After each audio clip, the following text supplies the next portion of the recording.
Cuando llegó al desierto, Gene Schumacher se preguntó si ya era demasiado tarde. ¿Había sido explorado el oeste en su totalidad? ¿Se habían librado todas las batallas y resuelto todos los enigmas? Los geólogos saben que la verdad se encuentra en las rocas y bajo sus pies. Paso a paso, la Tierra ha sido explorada para desvelar sus secretos. Lo que descubrió Gene Schumacher ha hecho que el terreno que pisamos sea menos firme. El planeta Tierra no es tan seguro como creíamos.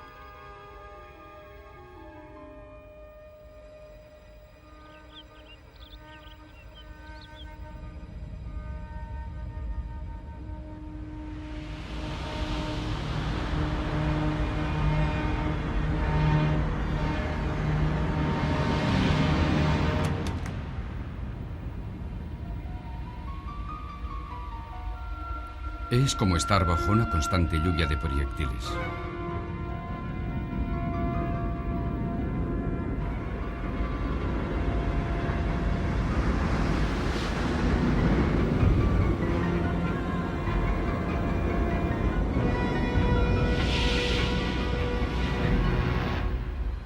Son proyectiles.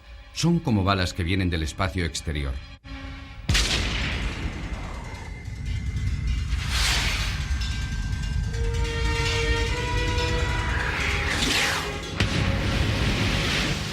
Estos objetos han impactado con la Tierra en el pasado y lo volverán a hacer en el futuro.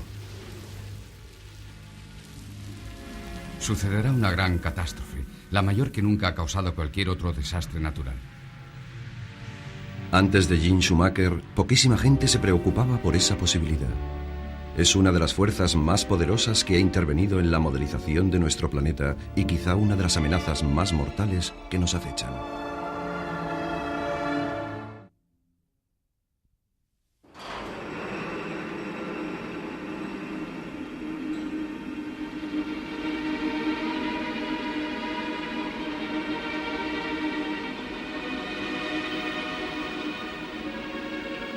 ...23 de marzo de 1993. Grandes telescopios de todo el mundo enfocaban sus lentes hacia las profundidades de la noche. Escrutaban la lejanía del espacio en busca de rastros del Big Bang en los confines del universo.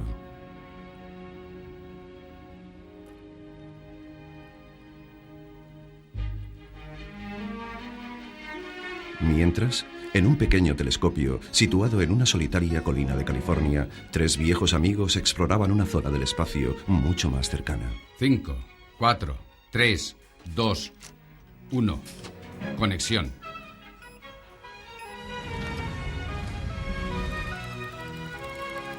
Gene Schumacher, geólogo, buscaba rocas. No lo hacía en el suelo, sino en el cielo. Esa noche, él y su equipo descubrieron algo asombroso, un presagio de otra clase de Big Bang. El cometa Schumacher-Levy 9, conocido como SL9, apareció primero como una mancha apenas perceptible en el espacio. Luego se transformó en una brillante línea luminosa. Pasado un tiempo, aquel cometa se estrelló contra Júpiter. Todos los grandes telescopios del mundo estaban observándolo. El impacto levantó lenguas de fuego de tal tamaño que habrían calcinado la Tierra. Aquello planteó una pregunta aterradora. ¿Podría ocurrir aquí? Y si así fuese, ¿cuáles serían las consecuencias? Si algo de 1 kilómetro de diámetro impactara contra la Tierra, habría una catástrofe tan gigantesca que superaría todos los otros desastres naturales conocidos con mucha diferencia. De hecho, la energía que se desprendería sería equivalente a la liberada al detonar todas las armas nucleares del mundo concentradas en un solo lugar y explotando a la vez. En realidad, superaría incluso esa cantidad de energía. Hubo un tiempo en que los científicos afirmaban que algo así no era posible. Ahora muchos están asombrados, otros hablan del fin del mundo.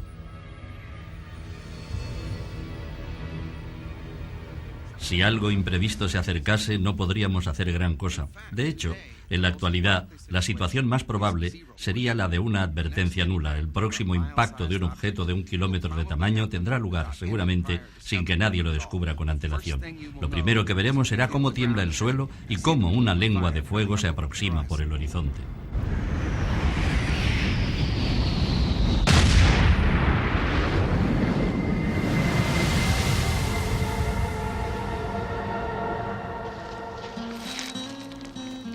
Las enseñanzas que recibió negaban las colisiones cósmicas. Sin embargo, Gene Schumacher es alguien a quien le gusta decidir por sí mismo. Fue un camino que recorrí paso a paso. Aprendí que si uno investiga las cosas que observa, el mundo nos dice que, en efecto, del cielo caen objetos de gran tamaño.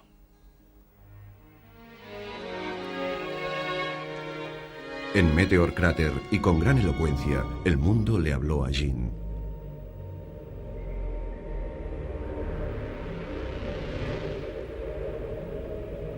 El hoyo del desierto de Arizona, de casi 1,5 kilómetros de diámetro, es testimonio de un desastre que ocurrió de repente, de una catástrofe que se precipitó desde el cielo en un impacto mortal.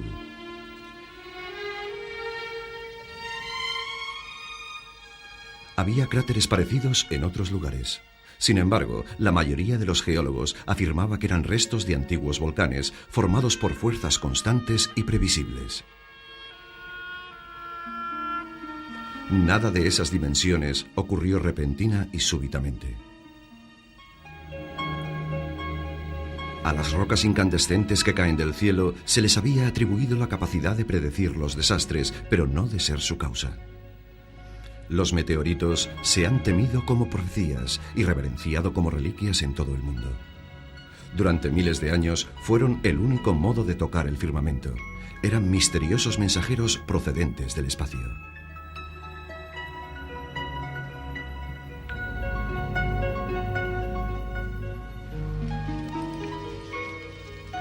La intriga que los meteoritos ejercían sobre los antiguos oráculos sigue cautivando a los científicos modernos. Fue en el interior de un meteorito, una roca de Marte que aterrizó en la Antártida, donde los investigadores descubrieron un posible indicio de que existía vida fuera de la Tierra.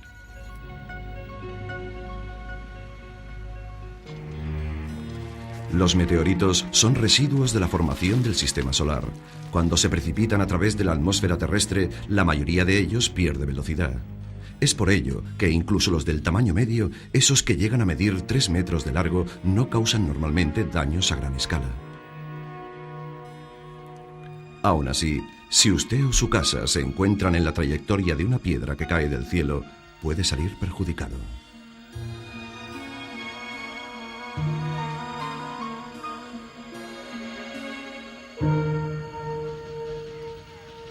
Cada día, toneladas de meteoritos se precipitan sobre la Tierra.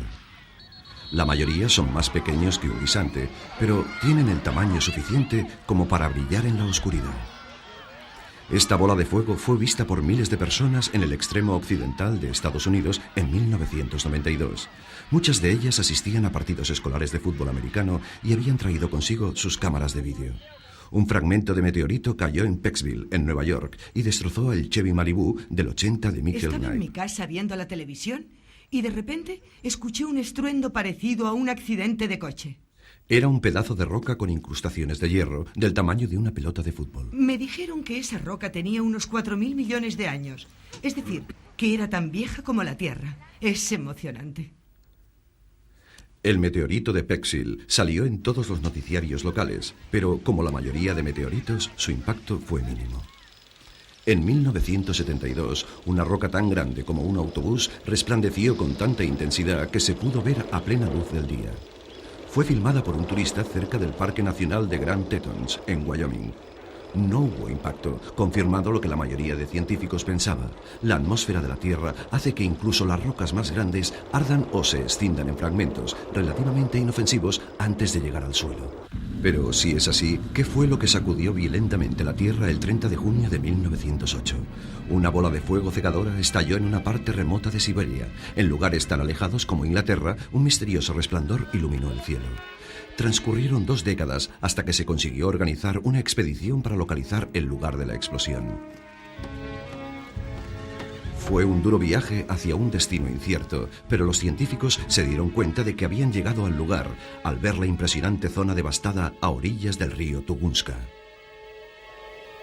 En un área de cientos de kilómetros cuadrados, la taiga estaba arrasada en vastos círculos concéntricos. Los científicos sospecharon que la destrucción había sido causada por un enorme meteorito o un asteroide. Decidieron desenterrarlo. Tras muchos meses drenando las marismas y excavando la superficie devastada, no hubo resultados. Durante muchos años, el suceso de Tunguska fue uno de los grandes misterios de la Tierra. Aproximadamente en la misma época, al otro lado del globo, este gran cráter en el desierto de Arizona encerraba un misterio parecido. A principios de siglo, Daniel Barringer, un ingeniero de minas, encontró pequeños fragmentos de meteorito alrededor del cráter. Perforó la superficie del cráter buscando un asteroide, pero tuvo que abandonar con las manos vacías y desanimado. Los geólogos no se sorprendieron, pero años más tarde, un joven, Gene Schumacher, estaba intrigado. ¿Qué había ocurrido aquí? El aspecto era el de una herida enorme en la tierra.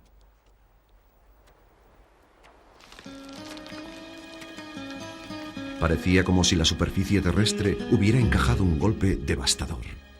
Grandes capas de roca que antes se encontraban dispuestas horizontalmente habían sido fracturadas y arrojadas con fuerza por los aires.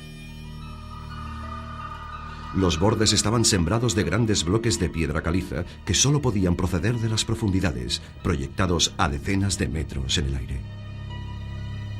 Pero como todos los geólogos, Gene había aprendido que incluso los paisajes de aspecto más singular tomaban forma lentamente.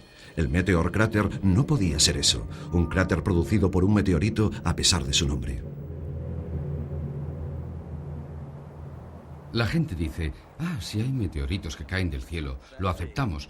Un pedazo de este tamaño. Acepto que eso pueda caer del cielo. Sin embargo, pensaban en una roca del tamaño de un puño y no en una montaña. Yo tenía una montaña que había caído del cielo. En la universidad no se mencionaba nada sobre impactos. La geología no los contemplaba. Los geólogos son esa clase de personas que dicen: quiero ver el proceso, quiero ver cómo sucede, entonces creeré que ha ocurrido otras veces en el pasado.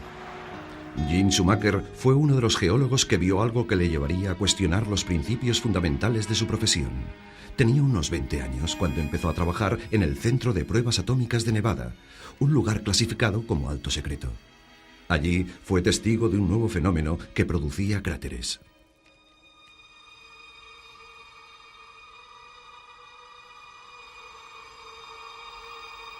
Todo ocurre en el más completo silencio, hasta que finalmente explota. Es la onda expansiva.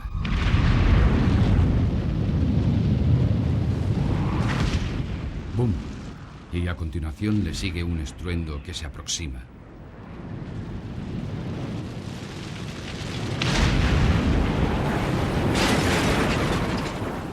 Es estremecedor. Puedes notar las vibraciones en el cuerpo. Es una visión muy extraña. Nunca antes se había concentrado o liberado tanta energía. ¿Podía la naturaleza hacer lo mismo? Este cráter no se había formado durante miles de años. Se creó en un instante. Y a Gene le recordaba otro lugar que había visto. En aquella época era el cráter de mayores dimensiones provocado por una explosión subterránea a poca profundidad. Así que pude relacionarlo directamente con el producido por la madre naturaleza. Mi intuición fue que debía ir a Meteor Crater y observar la estructura, ya que nunca se había trazado un mapa completo ni se había descrito. Desconocía la estructura hasta que fui al lugar.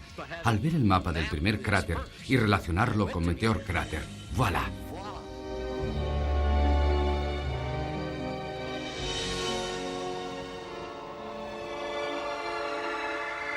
Me quedé asombrado al comprobar que todos los componentes observables en el cráter nuclear se reproducían aquí a una escala gigantesca, incluidos los fragmentos de material fundido. Alrededor del cráter, Gene encontró pequeños fragmentos de cristales, rocas que se habían fundido y habían sido expulsadas a chorro. Había visto lo mismo en Nevada. Algunas de las rocas contenían un mineral nuevo, la coesita, una variante de cuarzo muy densa que un volcán no tiene la suficiente potencia para producir. En esta muestra microscópica se encuentra codificada una historia de devastación violenta, algo producido por un asteroide de unos 30 metros que se precipitó a tal velocidad que la atmósfera no pudo frenar. Gene Schumacher había descubierto la huella del impacto. Era la primera prueba concluyente de un cráter producido por un impacto en la Tierra. Supuso un desafío a siglos de creencias científicas y un reto para los aplicados estudiantes del profesor. La doctora Susan Kiefer fue alumna de Jean en la universidad. Un día Jane dijo: voy a mostrarles lo que es un impacto. Cogió un rifle bastante potente y... Es mi rifle favorito. ¿Es este? No quiero volver a verlo después de lo que ocurrió aquel día. ¿Lo reconoces, Sue? Y me dijo que disparara una roca. Lo hice. Lo que ocurrió fue que El impactó... rifle me golpeó en la nariz por el retroceso y me rompió las gafas. Él me miró y me dijo: ¿no habías disparado nunca? Y yo respondí: no. No te preocupes. Aquí tenemos a Hanne Hockley y su némesis. Las ideas que Jane proponía no solo hacían que las personas individualmente se sintieran incómodas, sino también las escuelas académicas de pensamiento. Tenía que luchar contra eso, y lo hizo casi en solitario.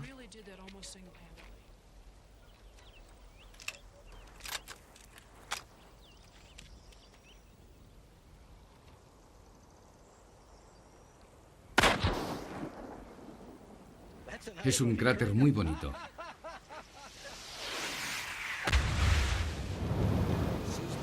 La clase de Sue fue sencilla pero revolucionaria. Un objeto relativamente pequeño, desplazándose a gran velocidad, provoca un gran hoyo en el lugar del impacto y al mismo tiempo se desintegra casi por completo. Los misterios de Tunguska y de Meteor Crater se habían resuelto.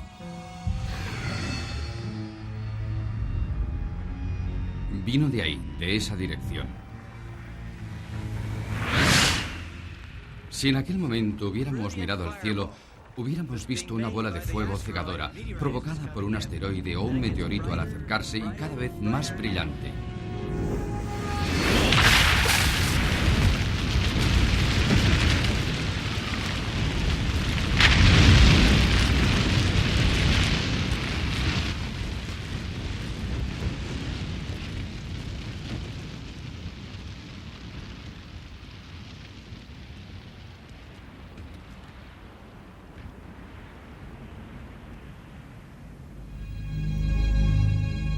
La explicación de Meteor Crater propuesta por Jean fue motivo de controversia, pero la razón que le llevó a estudiar los cráteres parecía todavía más descabellada. Cuando tenía unos 20 años, más de una década antes de que empezara el programa espacial, Jean intuyó que Estados Unidos llegaría pronto a la Luna. ¿Que por qué íbamos a ir a la Luna? Para estudiarla. ¿Y a quién envías para estudiar la Luna? Envías a un geólogo, ¿no? Me propuse hacer todo lo posible para estar en primera fila cuando llegara el momento de escoger a un geólogo para ir a la Luna. ¿Puede imaginarse una aventura mayor? Yo no. Pensé, bueno, será mejor que aprenda algo sobre cráteres.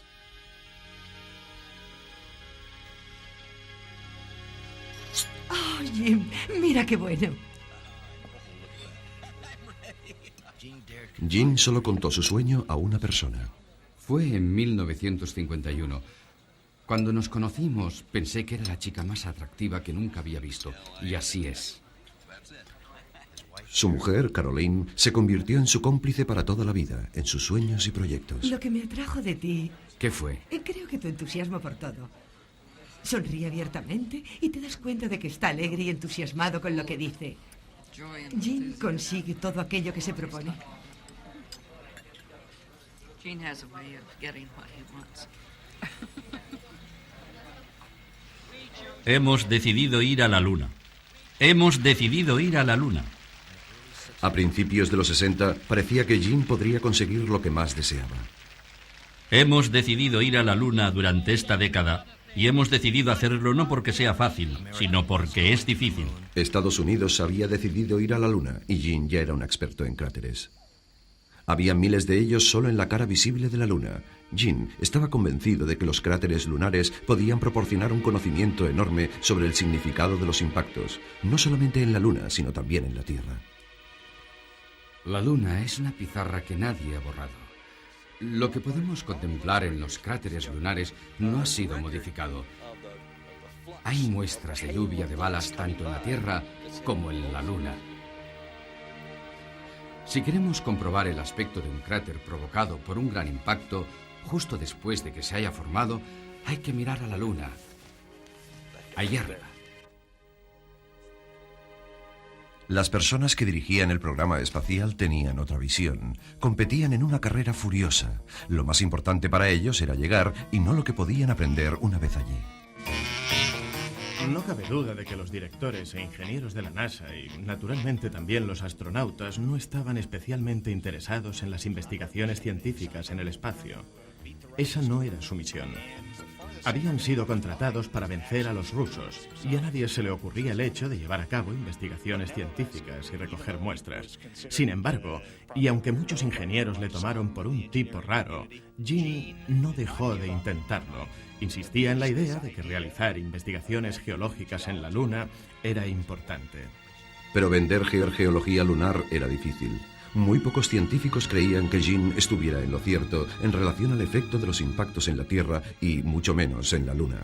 Muchos opinaban que los cráteres lunares eran antiguos volcanes. Antes de que Gene pudiera subir a un cohete, realizó un viaje decisivo en un vehículo más modesto. Los Schumacher estaban de vacaciones en el sur de Alemania. A Gene le apetecía mucho visitar la cuenca del Ries, una ancha extensión de 25 kilómetros que todo el mundo creía que era un antiguo volcán. Gene y Caroline recorrían la ciudad medieval de Nördlingen en el corazón del cráter. Y allí, Gene descubrió la mayor muestra geológica de su vida.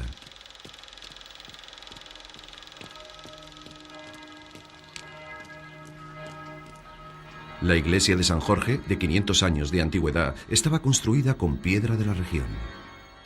Al ver la piedra, me detuve y exclamé: ¡Wow! Un momento, ¿qué es esto? Me parece que sé de qué se trata, porque anteriormente he visto algo parecido. En los muros había incrustaciones de cristales producidas por el impacto y la posterior fusión de las rocas. A Gene no le hizo falta un microscopio para saber que contenían cohesita. Estaba emocionado. Y yo también. Por él. Recorrí los muros y observé detenidamente las pruebas del impacto y de la formación de un cráter gigante. Aquí está, incorporado a la iglesia. Poder decir, sí, sabemos lo que es, fue un sentimiento muy peculiar e interesante.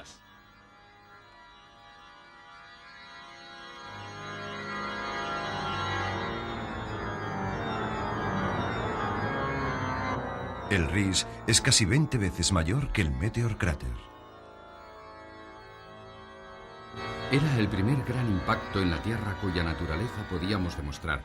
Eso cambió todas las reglas del juego. Se trataba de un impacto a una escala completamente distinta. Fue producido por una roca de 1 kilómetro de ancho y cambió drásticamente el paisaje hace unos 15 millones de años.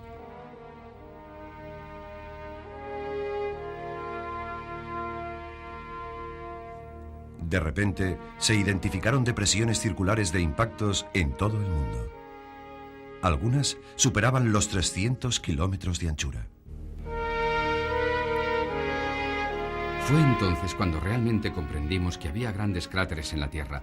Naturalmente, eso daba significado también a los grandes cráteres que veíamos en la Luna, los cuales, por cierto, estaba convencido de que habían sido originados por impactos. Ahora podíamos decir, sí, ha ocurrido en la Tierra, podemos probarlo, pero también en la Luna.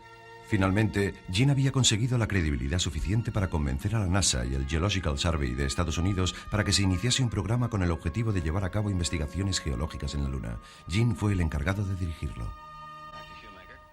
Dr. Schumacher, director del programa de astrogeología, ¿qué han de buscar los astronautas cuando empiecen a explorar la Luna? Pequeñas características propias de la Luna que deberán encontrar cerca del lugar del alunizaje y, naturalmente, queremos que traigan un gran número de muestras. Gene llevó a los astronautas del Apolo a su hoyo preferido para enseñarles geología. Me pareció el lugar lógico para entrenar a los astronautas que iban a ir a la Luna, a observar los cráteres. De hecho, es el mejor sitio del mundo para hacerlo. Uno se lleva una impresión muy real de lo que es un cráter. Todos querían ir a la Luna, así que querían saber lo que se podían encontrar. Para añadir más realismo, el equipo de Gene hizo prácticas en una réplica de un campo de cráteres lunares no muy lejos de su casa. Allí participó en el diseño y en el perfeccionamiento de muchos de los vehículos y herramientas que se utilizarían en la Luna. El sueño de juventud de Gene se convertía en realidad. Su prestigio como científico y su gran aventura pronto se consolidarían.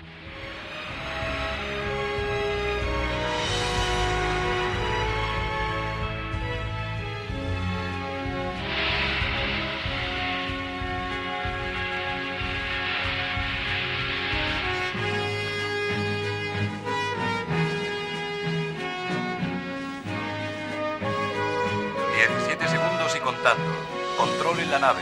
15, 14, 13, 12, 11, 10, 9. Inicio de la secuencia de ignición.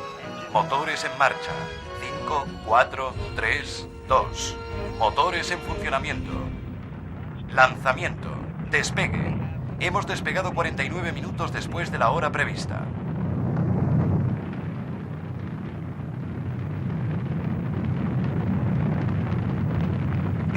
Houston, sigan hasta colocarse en órbita.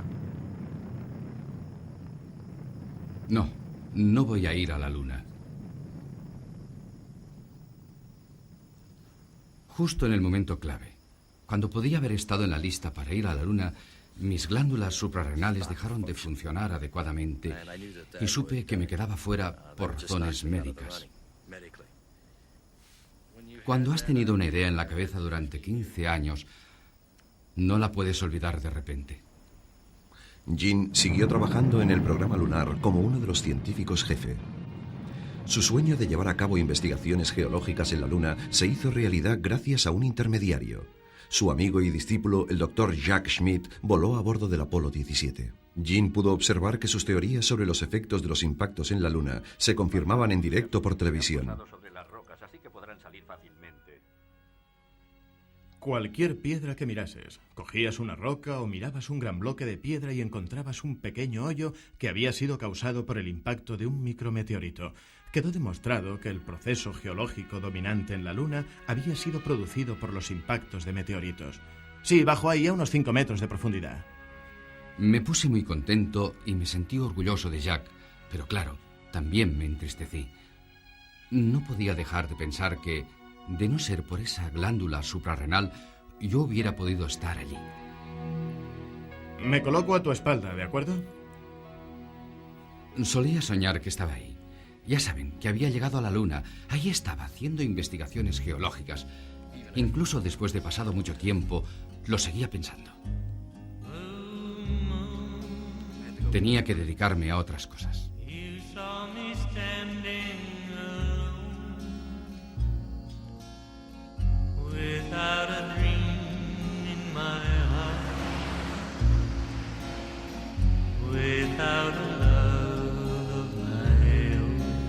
Nunca dejaría de pisar el suelo, pero Gene quería llegar al espacio. Había descubierto las señales de los impactos acaecidos en un pasado remoto. Ahora iba a ser uno de los primeros en descubrir si había algún proyectil que pudiera alcanzar la Tierra en el futuro. Se trataba de un esfuerzo oscuro y solitario que implicaba frecuentes viajes en coche durante toda la noche para llegar a un observatorio lejos de casa. Con el tiempo, Gene encontró un nuevo colaborador que le acompañó en sus viajes, una esposa que decidió que ella también iba a convertirse en astrónomo.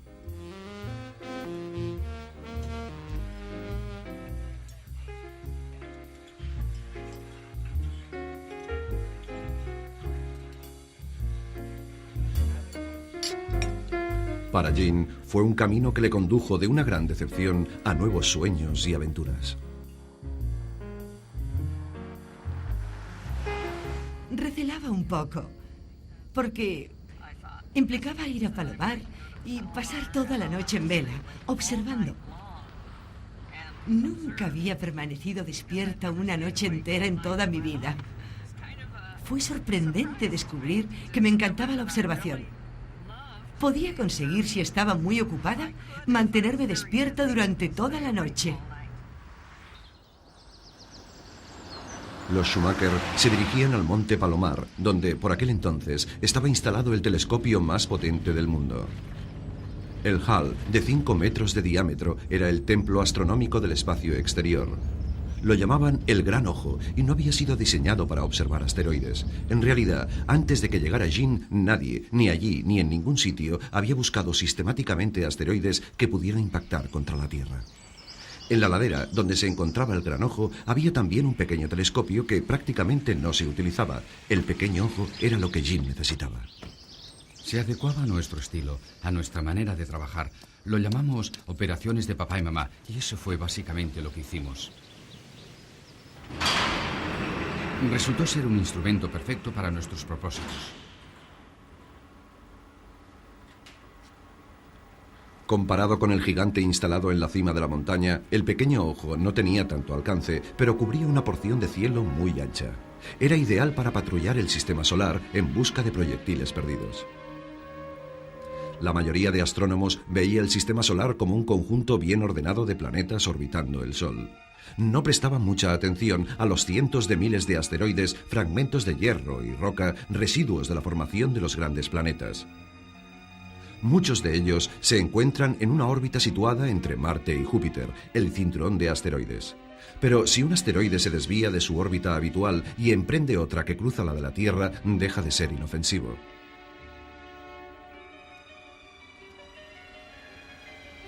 Un gran número de científicos creía que los asteroides casi nunca se interponían en la órbita de la Tierra. ¿Buscaban los Shoemaker algo que no existía? La respuesta no llegaría fácilmente. Los asteroides tienen un aspecto tan diminuto en las fotografías que Caroline tenía que observarlos con un microscopio. Aún así, resultaban casi invisibles entre las estrellas. Sin embargo, poco a poco, pequeñas manchas difusas surgían de la oscuridad. Puesto que estaban más cerca de la Tierra que las estrellas, aparecen como una línea en el cielo. En 1989, otros astrónomos capturaron la primera imagen de un asteroide, en primer plano, gracias a un radiotelescopio gigante. Esta enorme roca medía más de 1 kilómetro de largo. Imágenes de radar recogidas más tarde mostraron asteroides aún más amenazadores, montañas dando tumbos en el espacio. Tutatis, una gran roca que avanza a unos 100.000 kilómetros por hora, cruza regularmente la trayectoria de la Tierra. Gaspra 951, el primero de los 2 únicos asteroides del que se tienen fotografías, es tan grande como la isla de Manhattan.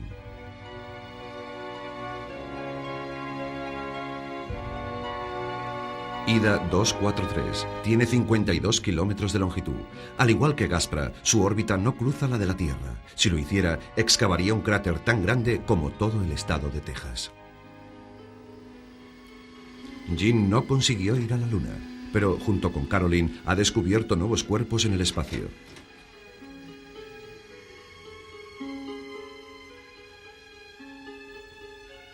Entre ambos han localizado cientos de asteroides y docenas de cometas y han ayudado a transformar el mapa celeste. El sistema solar no volverá a ser estable ni previsible. La armonía de los planetas se ha convertido en una amenazadora cacofonía. Lo que hemos conseguido mostrar con este viejo telescopio y concentrándonos en escrutar una región cercana a la Tierra es que la Tierra gira alrededor del Sol, acompañada por un enjambre de asteroides. Estos objetos se estrellarán contra la Tierra en el futuro, como lo han hecho en el pasado. Son los asteroides que cruzan la órbita terrestre.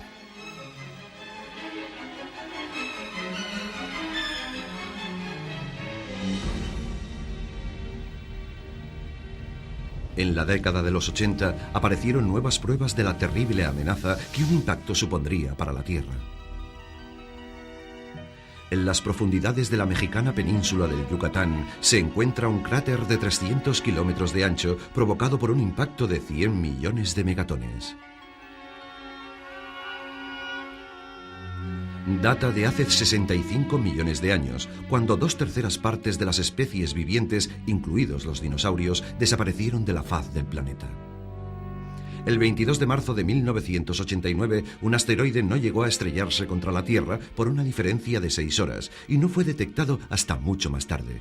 Otros asteroides se han acercado aún más. Uno de ellos habría alcanzado la Tierra si hubiera pasado 4 horas antes.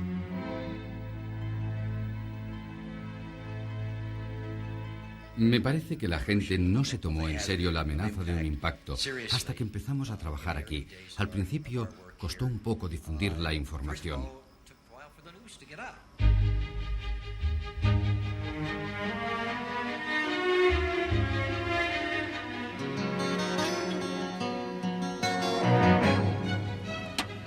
Las noticias que iban a cambiarlo todo empezaron a conocerse la noche del 23 de marzo de 1993.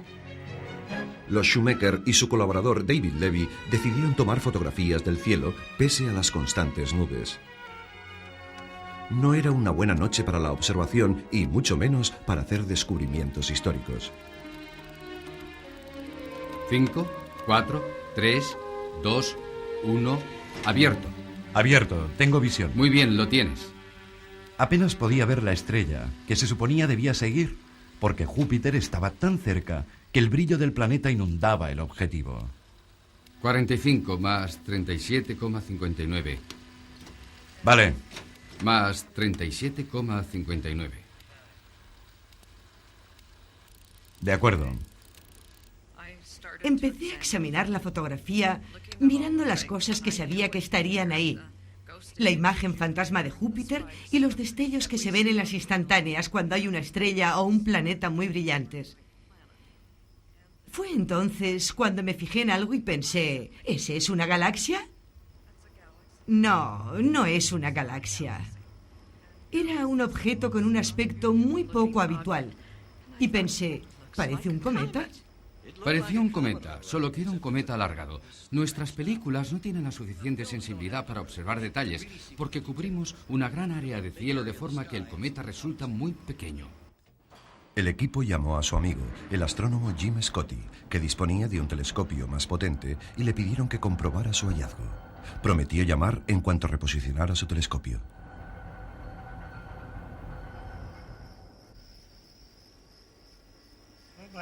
Bueno, habían pasado 2 horas y decidí que era el momento. Jim Scotty había tenido tiempo de echar un vistazo y le llamé. Respondió al teléfono con una voz que no había oído nunca y le dije, Jim, ¿te encuentras bien? Él respondió, sí.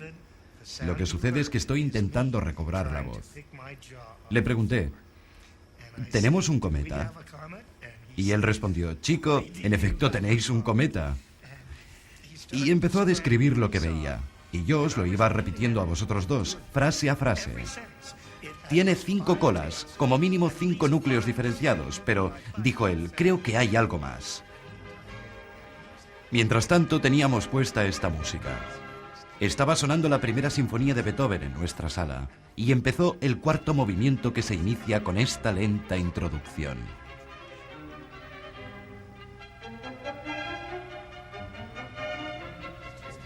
Justo cuando Jim dijo, en efecto, tenéis un cometa, la música se animó.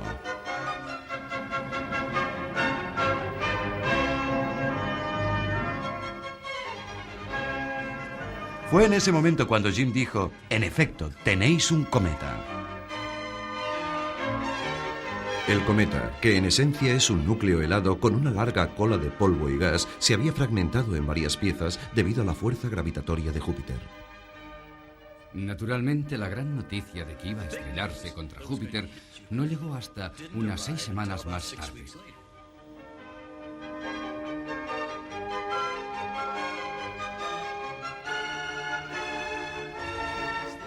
Ese hombre miraba la pantalla de su ordenador y me dijo, el cometa que lleva vuestros nombres va a colisionar contra Júpiter dentro de 14 meses. Jim, que estaba sentado ahí, lo estaba mirando y movía la cabeza. Contestó, no me lo creo. Voy a contemplar un impacto. No me lo puedo creer.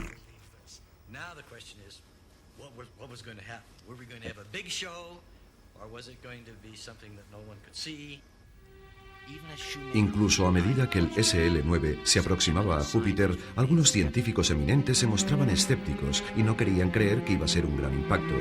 Muchos astrónomos opinaban que el planeta gigante iba a engullir al cometa en sus vaporosas profundidades. El 16 de julio de 1994, cuando el fragmento del cometa que estaba en cabeza iba a cruzar la órbita de Júpiter, científicos y periodistas se reunieron en el centro de control del telescopio espacial Hubble. Jean encontró un despacho vacío desde donde pudo llamar a distintos telescopios terrestres. Hemos oído que se han podido hacer algunos avistamientos en España que... Ven, aquí Jean Schumacher. Quiero oír esto. La pregunta es, ¿cuándo estará Brian? No habría informaciones fiables hasta que el equipo del Hubble hubiera recibido las primeras imágenes de Júpiter. ¿Ves? No hay nada en el cielo. Y de hecho, detectaron la lengua de fuego. En la sala de prensa, Jean tenía poca más información que los periodistas que se habían reunido. Debemos tener mucha precaución con estas informaciones y esperar a que se confirmen. ¡Mirad! ¡Oh, Dios mío! ¡Mirad eso! La pequeña mancha en Júpiter era, de hecho, una lengua de fuego de aproximadamente la mitad del tamaño de la Tierra.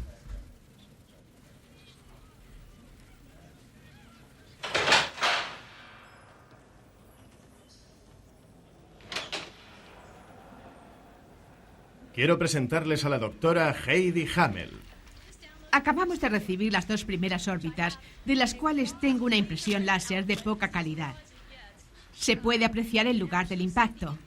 Les recuerdo que se debe al primer fragmento A, que no es el más brillante. Así que vamos a tener una semana muy excitante.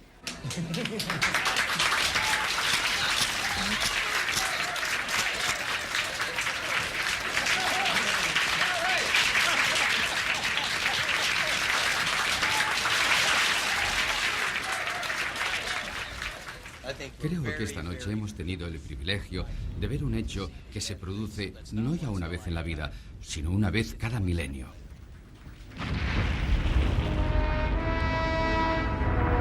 Por fin, el reconocimiento para Jean había llegado. Se había producido con una explosión de 1 millón de megatones. Pocos científicos han visto demostradas sus teorías a una escala tan espectacular. Fue un gran momento en nuestras vidas. Se demostraron los argumentos que Jean había sostenido durante tantos años. Los impactos del SL9 lo pusieron en letra muy clara. Jean tenía razón. Durante la semana siguiente, unos 20 fragmentos distintos del cometa se precipitaron en una espectacular devastación de Júpiter. Fue un temporal de bolas de fuego del tamaño de la Tierra.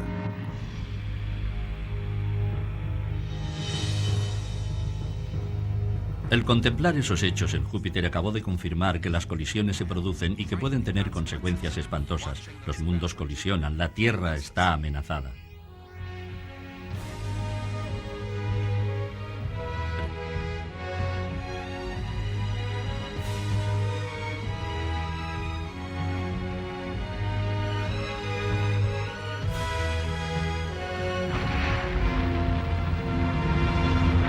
Finalmente, ver un impacto en un planeta fue como cruzar el umbral. Ese suceso convenció definitivamente a la mayoría de mis colegas geólogos. Sí, los grandes impactos tienen lugar y no solamente en Júpiter, sino también en la Tierra. ¿Puedes imaginar el aspecto que habrían tenido los 21 fragmentos del SL9 si hubieran estado cerca de la Tierra?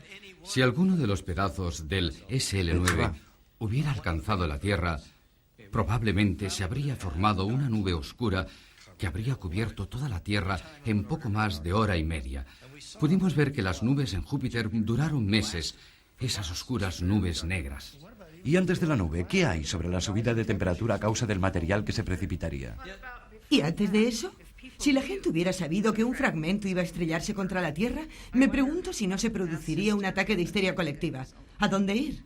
La gente se preguntaría, ¿dónde podemos escondernos? ¿Qué podemos hacer?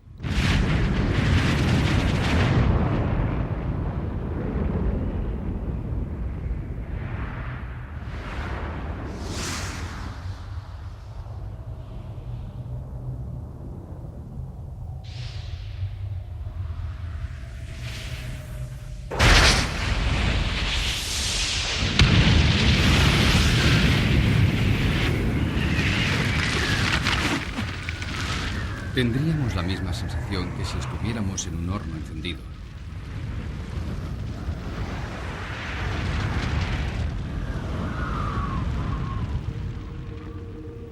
Se produciría un enorme hoyo en la Tierra y luego el cielo se volvería negro, absoluta y completamente negro, en todas partes, en todo el mundo.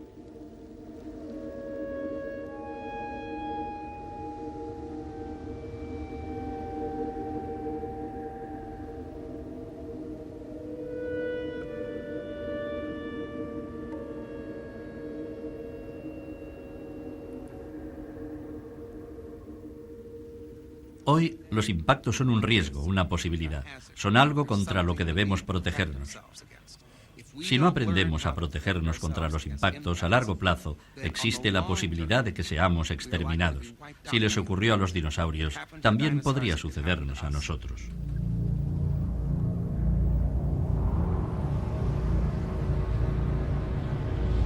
Durante la espera del SL-9, los científicos y los expertos en armamento de Rusia y Estados Unidos se reunieron en el Lawrence Livermore National Laboratory. Tenemos incendios y enormes maremotos, así que tenemos una situación muy complicada. El tema era el fin del mundo. Múltiples mecanismos pueden provocar la extinción. Todo a su alrededor se habrá quemado. Un asteroide, con el suficiente tamaño como para eliminar a una cuarta parte de la población humana, choca contra la Tierra con un promedio de 2 veces cada 1.000.000 de años. Cuerpos más pequeños, capaces de arrasar una gran ciudad, pueden alcanzar la Tierra cada 2 o 3 siglos.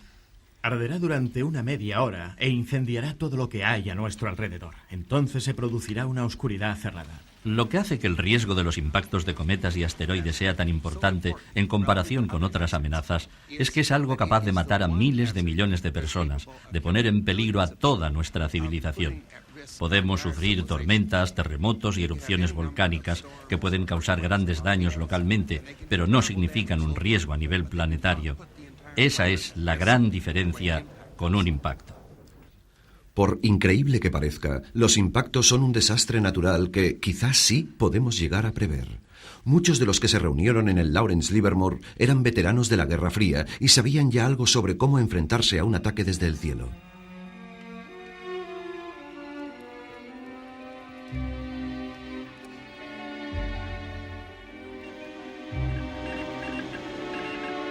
En caso de una explosión nuclear, se hace estallar un material, se obtiene una reacción y...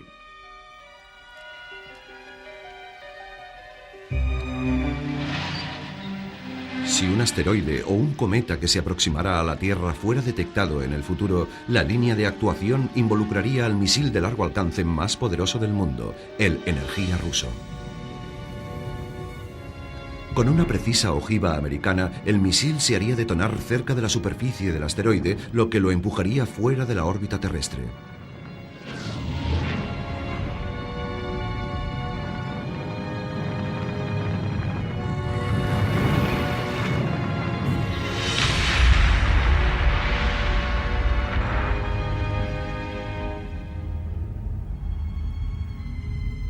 Pero antes de lanzar un misil hay que saber en qué dirección. Tan solo una pequeña porción de los asteroides que cruzan la órbita terrestre ha sido localizada. Podría tratarse del mayor descuido de la historia de la humanidad.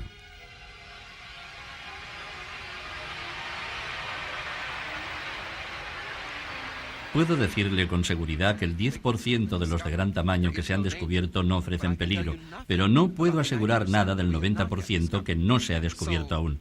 Comprendemos la naturaleza general de la amenaza, pero todavía no hemos puesto en marcha ningún esfuerzo concreto para protegernos o para examinar si existe algo que se aproxima a nosotros.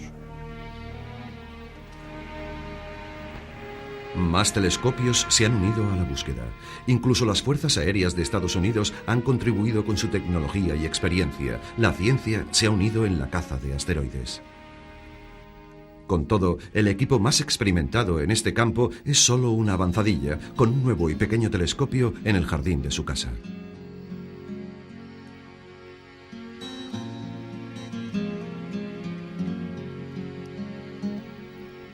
Tanto Caroline como yo somos científicos que trabajamos a simple vista. Nos gusta mirar el cielo.